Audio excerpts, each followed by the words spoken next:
AY Master mzee wa Simone akiwa na Harmonize ngoma hiyo ambayo ametoa miezi kadhaa nyuma akimshirikisha CEO wa Konde Gang na mzungumzia Harmonize, ambayo pia ngoma nzuri na inaendelea kubaluza kweli kwenye digital platforms mbalimbali, au sio? AY Master ameandika historia mpya kwenye career yake ya music baada ya nyimbo zake mbili kuidhinishwa kwenye tuzo za Grammy, au sio? AY ameandika yafuatayo kupitia kwenye kurasa yake hiyo ya Instagram. Grammy imeidhinisha entries, akaweka kwenye mabano, nyimbo zangu mbili kuzingatiwa kwenye nomination. Huu ni ushindi sio kwangu tu na Harmonize, bali kwa Bongo Flava na tasnia yote.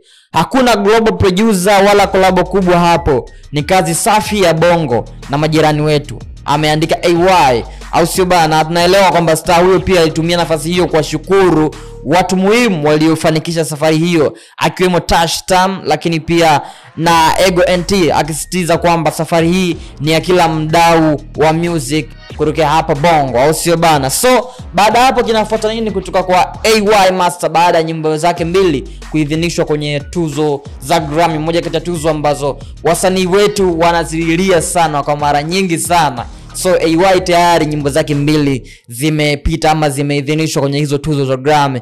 Kinachofuata sasa hapo ni kura za mwanzo, ambapo wanachama wa Recording Academy wataanza kuchagua ni kazi zipi zitakazopata nafasi ya kuteuliwa rasmi. Kuna zile kura za mwanzo ambazo zitakazofuata, alafu then hatua nyingine itakuwa ni nomination. Baada ya kura, majina ya walioteuliwa yatatangazwa kupitia hafla maalum, au sio? Baada ya member wa Grammy kupiga kura kwamba nyimbo gani iende ama msanii gani aende, then baada hapo itakachofuata ni nomination, and then majina ya waliopita watatangazwa ama majina ya walioteuliwa watatangazwa, and then kituo kinachofuata hapo ni tuzo kuu, ambapo washindi wa mwisho wanatambulishwa katika sherehe za Grammy, tukio ambalo huwa linavutia hisia za watu wengi, au sio? So kwa sasa msanii huyo AY nyimbo zake zipo kwenye hatua ya consideration for nomination, hatua ya kwanza, lakini ni yenye uzito mkubwa. Iwapo zitapenya, basi jina lake litaingia kwenye orodha rasmi kabisa ya Grammy nominees, hatua ambayo ni heshima ya kipekee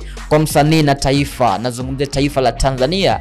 Akifanikiwa kupenya na kuingia kwenye Grammy nominees, itakuwa ni moja kati ya story kubwa sana kwa AY Master ambaye yupo kwenye game toka kitambo sana. Lakini pia AY ameshukuru mashabiki zake kwa kuendelea kusupport career yake ya music, au sio bana? So congratulations to AY, moja kati ya msanii ambaye mkongwe, lakini pia vitu ambavyo anavifanya ni wonders sana, vitu vikubwa sana.